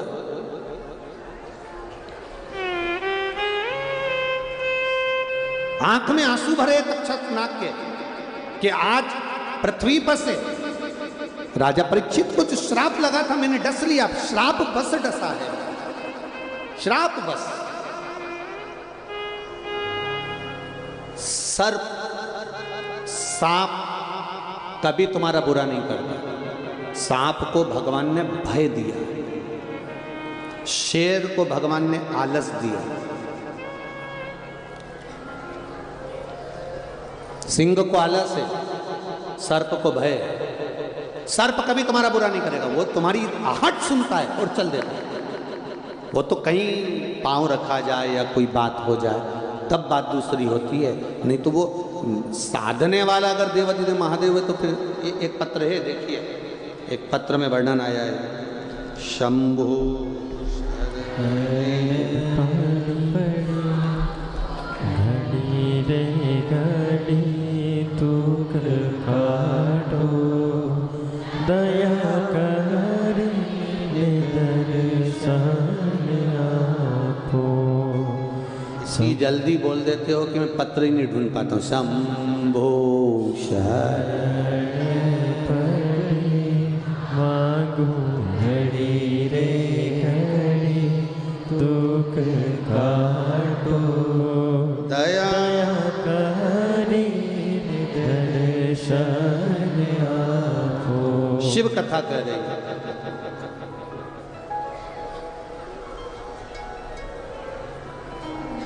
मेरा नाम चुनमुन गौड़, पति रत्नेश गौड़, प्रयागराज मंदिर के निवासी हैं। कहीं बैठे हों तो हाथ लगाएं। आप ही हैं? श्री शिवाय नमस्ते। गुरुजी,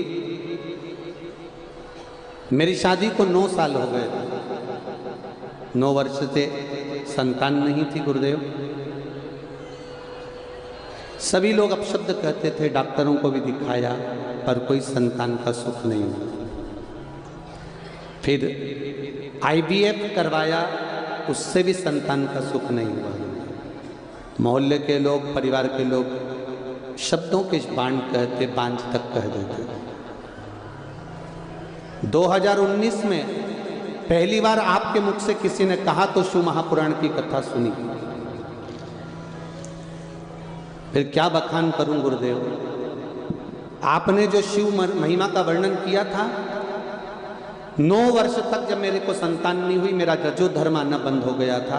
मुझे रजो धर्म भी नहीं आता था, डॉक्टरों का खूब इलाज करवाया पर रजो धर्म भी नहीं आया। पहली बार सफेद आंकड़े का प्रयोग आपने कहा था कि रजो धर्म के 7वें दिन करना, जब रजो धर्म ही नहीं आए तो 7वें दिन कैसे करो।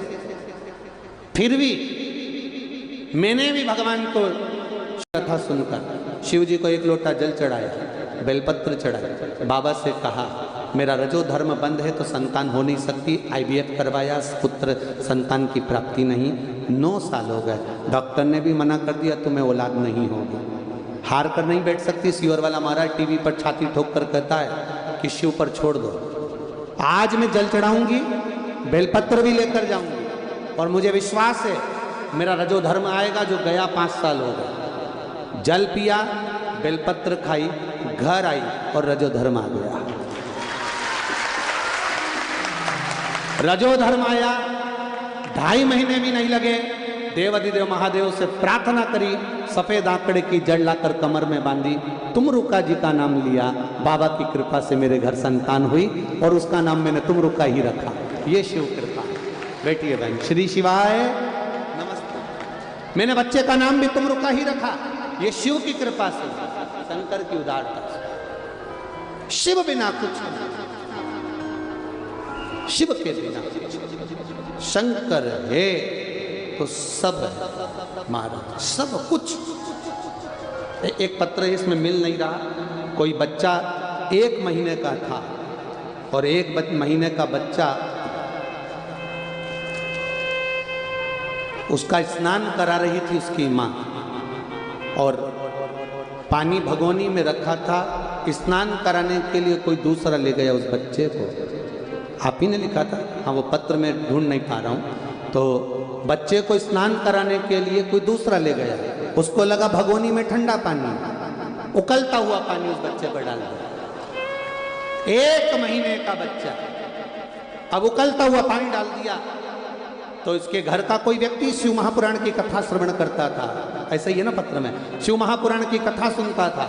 उस बच्चे को सीधे शंकर के मंदिर ले गए और जो शिव जी के ऊपर जलाधारी में जो जल था वो उंडेल दिया, हाथ में झेल कर बच्चे के ऊपर पूरा ठंडा पानी डाल दिया और बेलपत्री का चूरा कर कर वो उस बच्चे को लपेट दिया। एक शरीर में छाला नहीं आया, बच्चा 3 घंटे बाद ठीक हो गया। शिव तत्व है शंकर। ओ घड़ी बैठिए बहन, शिव की महिमा का क्या बखान है। शिव तत्व। डॉक्टर के पास लेकर गए, डॉक्टर ने कहा इतना गर्म पानी से बच्चा जला है 1 महीने का तो शरीर पर छाले बहुत आएंगे, मलहम लगाओ। मलहम भी दिया, वो भी लगाया। गुरुदेव बाबा की कृपा ऐसी थी उसके शरीर पर एक छाला नहीं आया। ये शिव है, ये शंकर। 1 महीने का बच्चा, उसकी खाल कैसी होगी, कितनी नम्र खाल होगी 1 महीने के बच्चे की, कितनी शिव तत्व का। महाराज हम फिर कहेंगे ढोंग प्रपंच छल छिद्र की ओर ना जाकर अगर कहीं जाने का मन करे तो किसी शिवालय में जो तुम्हारे घर के पास हो, ऐसे शंकर के मंदिर में जाकर बैठ जाओ तो सुन। बारिश का पानी जमीन पर गिरता है, नाली में जाता है, गटर में जाता है, नदी नाले तालाब सरोवर में जाता है, फिर वो समुद्र में जाता है। जैसे बारिश का पानी गिरा हुआ समुद्र तक पहुंच जाता है, उसी तरह शिव जी पे चढ़ा हुआ 1 लोटा जल मेरे महादेव तक पहुंच जाता है। निश्चित उसके तक पहुंचे, उसके करीब तक पहुंचे। तक्षक रो रहा है, तक्षक की आंख में जल भरा हुआ है, रो रहा है, नेत्रों से नीर बह रहा है तक्षक नाग, आंखों में आंसू भरा हुआ है तक्षक नाग के, रो रहा, बिलख रहा, रोता हुआ। कहां जाऊं मैं, जन्मेजय सर्प यज्ञ कर रहे हैं, मेरी आहुति डलने वाली है, किस जगह पर जाऊं मैं। वो तक्षक नाग रोता हुआ कारकोट सांप के पास में पहुंचा।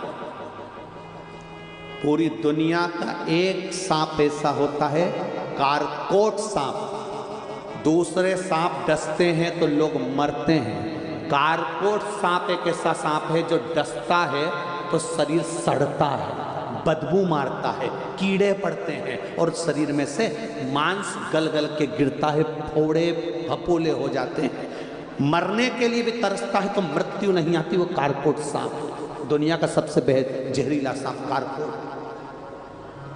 कारकोट के पास गए, कारकोट ए कारकोट। कारकोट ने कहा क्या हुआ, मेरा शरीर जल रहा है, जन्मेजय मुझे आहुतियों में देंगे, मैं मर जाऊंगा और मरना भी निश्चित है मेरा, मना नहीं, पर मैंने गलत नहीं करा। श्रृंगी ने श्राप दिया था, उसके श्राप को मैंने निभाया है, इसलिए मैंने परीक्षित को डसा है, मैं क्या करूं। कारकोट कहता है तू रुक, मैं आता हूं। और कारकोट नाग तुरंत गया और तुरंत जाकर धृतराष्ट्र सर्प के पास पहुंचा। कौन सा सांप है, जम के बोलो जरा। धृतराष्ट्र सांप के पास पहुंचा और धृतराष्ट्र सांप से कहा, ए धृतराष्ट्र सर्प बता। वो तक्षक नाग तड़प तड़प कर रो रहा है क्योंकि उसने परीक्षित को डसा और जन्मेजय उसको मार रहा है।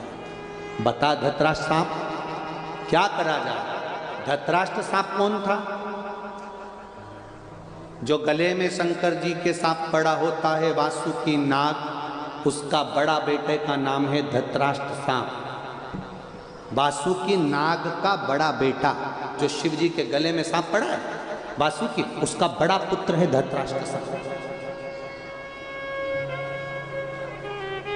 बड़ा पुत्र।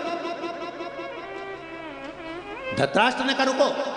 धृतराष्ट्र सांप गया और धृतराष्ट्र सांप ने जाकर अपने पिता वासुकी नाग का स्मरण करा। पिता वासुकी नाग का, वासुकी सांप तो स्मरण कर रहा है बेटा, और बाप आए, पिता आए, वासुकी नाग आया, वासुकी नाग गया।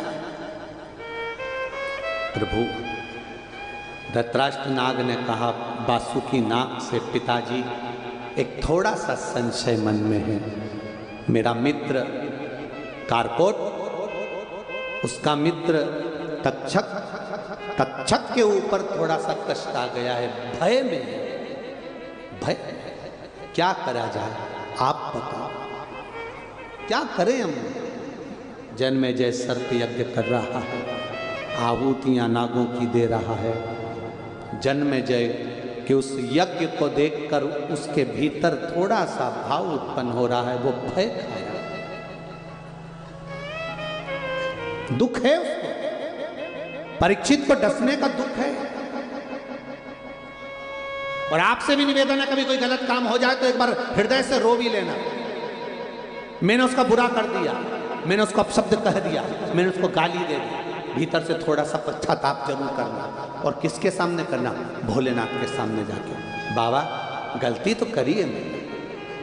हम तो आपसे रोज कहते हैं प्रतिदिन शिव जी के मंदिर में जाओ लोटा भर के जल चढ़ाने के लिए। लोटा भर के जल चढ़ाना मतलब अपने दिल की बात तुम्हें महादेव से कह देना।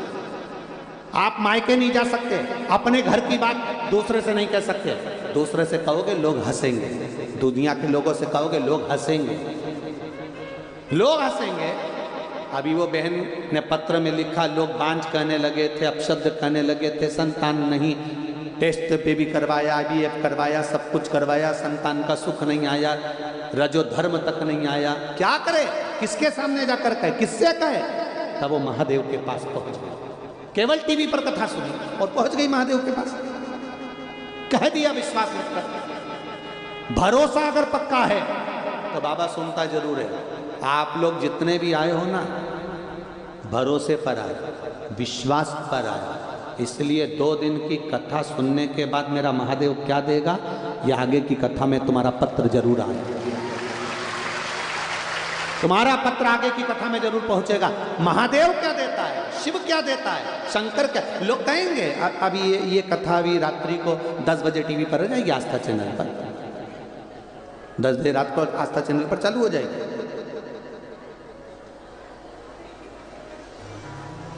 क्या मिला? दुनिया के लोग कहेंगे आप कथा में जाकर बैठे थे प्रयागराज की भूमि पर, सतुआ बाबा के इस पावन प्रांगण में, सतुआ बाबा सेवा शिविर के अंदर कथा हो रही है। 3 घंटा तुमने कथा को दिया है, बाबा ने तुमको क्या दिया? तुम इतना जरूर कह देना मैंने क्या दिया, बाबा ने क्या दिया, ये तो नहीं मालूम, पर इतना विश्वास जरूर कहता है कि गाय का जो गोबर नीचे गिरता है तो वो धूल लेकर उठता है, जो महादेव की कथा में बैठता है वो कुछ ना कुछ लेकर उठता जरूर। महादेव की कथा में बैठने वाला खाली नहीं जा सकता। केवल चोर चोरी करने आया था, अपना कपड़ा उतार कर त्रिशूल में लपेट कर जला कर दिख रहा था चोरी का सामान। इतने में महादेव प्रसन्न होकर कह देते, जा तू कुबेर की सिंहासन पर बैठ जा। कुबेर को कुर्सी से नीचे उठा दिया, चोर को कुबेर बना दिया। आज भी जिस कुबेर की पूजन होती है वो चोर है, उस चोर को कुबेर बनाया। असली कुबेर तो बेचारा इधर उधर घूम रहा। भगवान विष्णु के पास पहुंच गया। बाबा, भगवान विष्णु ने पूछा क्या हुआ? शंकर जी ने किसी चोर को कुर्सी पर बिठा दिया।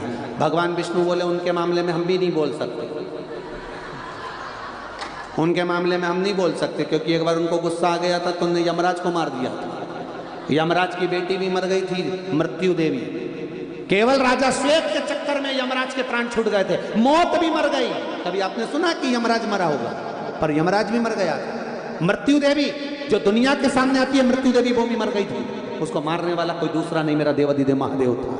आखिरी में सूर्य नारायण भगवान रोते हुए आ गए नारायण के सामने, मेरा बेटा मर गया, पोती मर गई, कुछ तो कृपा करो। उनने तो केवल राजा श्वेत का अंतिम समय था इसलिए उसको लेने गए थे। शंकर भगवान ने कहा लेने गया था तो पहले मेरे घर में आया, पृथ्वी पर आया, बैकुंठ जाता तब बात दूसरी थी। बैकुंठ में भगवान विष्णु है, इंद्रलोक में इंद्र, ब्रह्मलोक में ब्रह्मा, पृथ्वी पर महादेव। मृत्यु लोक का देवता कौन है? महादेव। मेरा घर है पृथ्वी। आपके घर में कोई अंदर चले जाए और फ्रिज उठा के ले जाए, तुम ले जाने दोगे? इतने सीधे तो नहीं हो रहे प्रयाग वाले कि तुम ले जाने दोगे। खड़े नहीं हो जाओगे, ए कौन है रे, फ्रिज कैसे उठा लिया, वॉशिंग मशीन कैसे उठा ली? तो भगवान शंकर भी इतने सीधे तो नहीं है कि उनके घर में से कोई सामान लेके चले जाए और वो ले जाने दे। शंकर जी की इस पृथ्वी पर यमराज आया और राजा श्वेत को उठा कर ले जा रहा है। और वो भी कहां से? शिव मंदिर में से। सूर्य नारायण बोले कि उनने तो नियम का पालन करा। शंकर भगवान बोले सारे नियम बाहर में रख दो, मेरे मंदिर के अंदर मौत कैसे आए, ये मुझे अच्छा नहीं लगा। अगली बार अगर यमराज नीचे आए तो पहले मुझसे पूछे कि कमलाबाई को ले जाऊं, और मेरा मन करे कि कमलाबाई को ले जाऊं तो ले जाऊं, और मुझसे पूछे फिर मैं कह दूं कि ये काम कर बिमला को ले जा, तो तू बिमला, मेरे से पूछे बगैर तू किसी को नहीं जा। अकाल मृत्यु वो मरे जो काम करे चंडाल का, काल उसका क्या बिगाड़े जो भक्त हो महाकाल का। कैसे ले जा सकता है? बड़े यमराज को जीवित करिए। सूर्य नारायण भगवान ने विनती करी, तब यमराज को जीवित करा, मृत्यु देवी को जीवित करा। भगवान विष्णु सामने खड़े थे। शंकर जी से पूछा आप बताओ क्या चाहते हो? शंकर भगवान बोले बस इतना चाहता हूँ, जो मेरा भजन करे, कीर्तन करे, स्मरण करे, उस समय पर काल उसके पास में ना घूमे, महाकाल घूमेगा और कोई ना घूमे। मैं घूमूं, कोई ना घूमे, किसी के घूमने की जरूरत नहीं है। बस यही शिव महापुराण की कथा कर रही है। धृतराष्ट्र ने अपने पिता वासुकीनाग से कहा पिताजी तक्षक नाग परेशान है, भय में है, बहुत कष्ट में है, आप कृपा कर दो। मैं कृपा? हाँ, क्या करना है बता। पिता ने पूछा बता।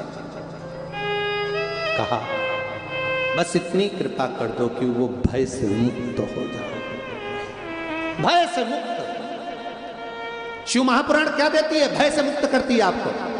आपको जब लगता है मेरा साथ कोई नहीं है, मेरे पास दुख बहुत आ गया, कष्ट बहुत आ गया, बीमारी आ गई, ये हो गया, तब तुम्हें शिव पुराण याद आती है। सीहोर वाला महाराज ने कहा था एक लोटा जल चढ़ा, एक बेलपत्री चढ़ा।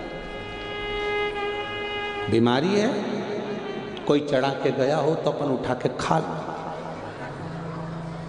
महाराज जी पहले के समय में निर्माल्य बहुत मिलता था, बेलपत्र मंदिरों में बहुत बड़ा मिलता था। आज के जमाने में बेलपत्री मंदिर में मिलती ही नहीं है। जो चढ़ाता है दूसरी इंतजार में बैठी रहती, तू जा और मैं खाऊं, खा जाता। एक पत्र आया है, वो भी देखिए, पत्र देखिए।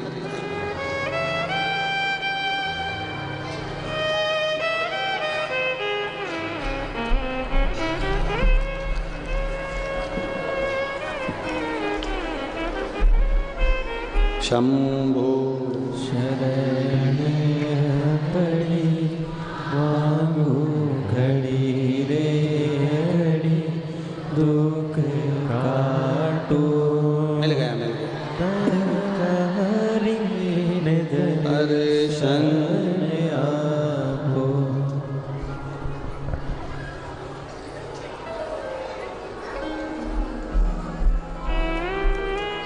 मेरा नाम भगवान दास उर्फ मिरिंद्रा, हरियाणा पटौदी से है। आप ही श्री शिवाय नमस्ते। हरियाणा से आया हूँ गुरुजी, 2 दिन के लिए शिव महापुराण की कथा का रसतत्व करना, श्रवण करने के लिए। सुना, दौड़ा आया। गुरुदेव शुगर की बीमारी थी, हाई रहती थी, 540, बड़े परेशान थे। डॉक्टरों की खूब टेबलेट खाई, गोलियां खाई, आराम नहीं लगता था। थोड़ा आराम लगता फिर वैसे हो जाता। आपने कहा एक बेलपत्र शिव जी पे चढ़ी हुई खाना चालू कर दो। जिस दिन से चालू करी 540 की जगह 140 पे आ गई। ये शिव तत्व। बैठिए श्री शिवाय नमस्ते। 540 से 140 पर आ गई। बाबा ने ऐसी कृपा करी, डॉक्टर ने भी कह दिया अब गोली बंद कर दो। ये शिव तत्व है, ये शंकर। और बड़ी आपका विश्वास आप शिव पर रखो, भरोसा शंकर जी पर रखो, कोई दूसरे पर नहीं। आएंगे दुनिया के लोग, बहुत आएंगे, आपको कहेंगे ऐसा करो वैसा करो। ना ना ना ना, कुछ नहीं करना। सारी समस्या का हल एक लोटा जल। क्या किसको रोइए सोइए, आग लगे बस्ती, अपन रहो मस्ती। सतुआ बाबा जी की शिव पुराण मिल गई आनंद। तो ये एक रसतत्व है। बोल बम का नारा है, बाबा एक सहारा, बस उसके सहारे रहिए, उसके सहारे। भोलेनाथ दया में। कितनी जल्दी जल्दी गाती हो भगवान, तुम कंपटीशन में बैठ रहे हो क्या? थोड़ा साथ में। भोलेनाथ दया करना, मैं तेरे भरोसे हूँ। मेरे बाबा दया करना, मैं तेरे भरोसे हूँ। ना घर के भरोसे हूँ, ना परिवार के भरोसे हूँ, ना घर के भरोसे हूँ, ना परिवार के भरोसे हूँ। मेरे बाबा दया करना, मैं तेरे भरोसे हूँ।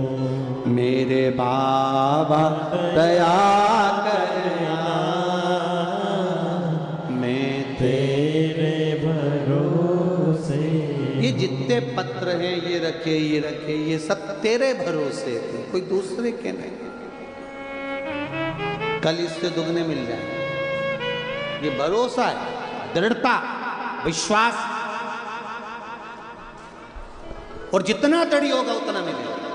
धृतराष्ट्र नाग ने, सर्प ने कहा पिता वासुकी से, वो भय में, अगर दुनिया के लोग भय में आए तो पहले महादेव के पास जाए।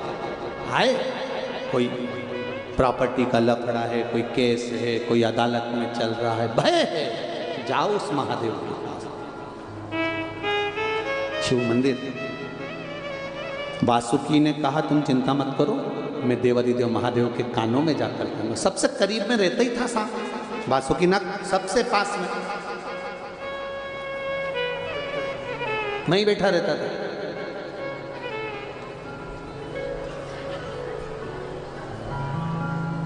एक बार तो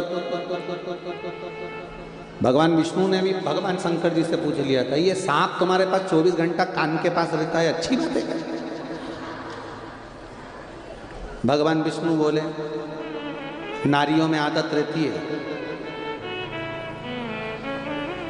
ये जब तक पूरे दुनिया भर की बात अपने कानों में नहीं डाल देना तब इसको रात को नींद नहीं आए। इसलिए मैंने इसको पास में रखा है कि मेरे पास तू आए मत।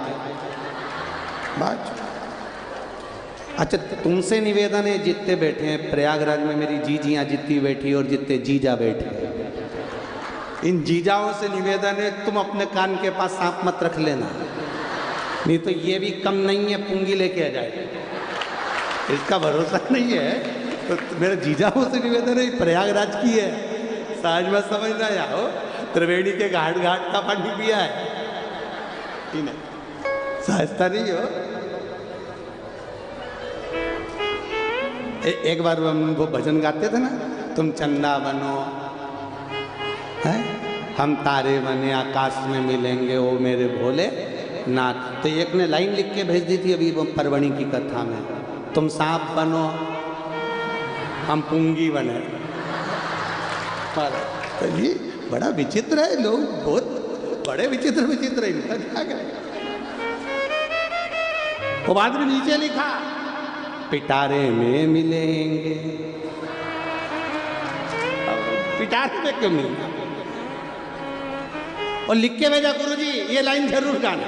हमने कहा रहने दो ये लाइन, वो तो आज याद आ गई प्रयागराज की कथा में तो बोल दी। अब शिव कथा कर रही है, वासुकी नाग ने जाकर भगवान शंकर के कानों के पास बैठ गए। आज बिल्कुल वासुकी नाग हिले तक नहीं है, एक जैसे बैठे, ना इधर जाए ना उधर जाए, एक जैसे।